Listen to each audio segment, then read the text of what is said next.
DYAM Tunku Mahkota Ismail, pemangku Sultan Johor meraikan legenda Itali, Francesco Totti menerusi jamuan makan malam pada Jumaat. Perkara ini dikongsikan Tunku Ismail menerusi satu hantaran di platform rasmi baginda.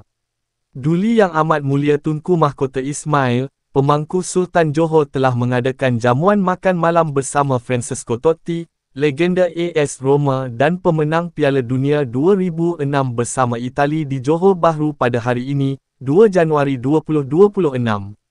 Penyerang legenda tersebut berada di Johor untuk bertemu DYAM pemangku Sultan Johor dan melawat kelab bola sepak Johor Darul Tazim. Allah peliharakan Sultan, katanya di X.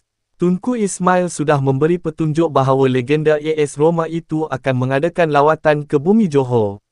Ini berdasarkan komen baginda di Instagram Totti sehari sebelumnya. Legenda, jumpa lagi, katanya ringkas.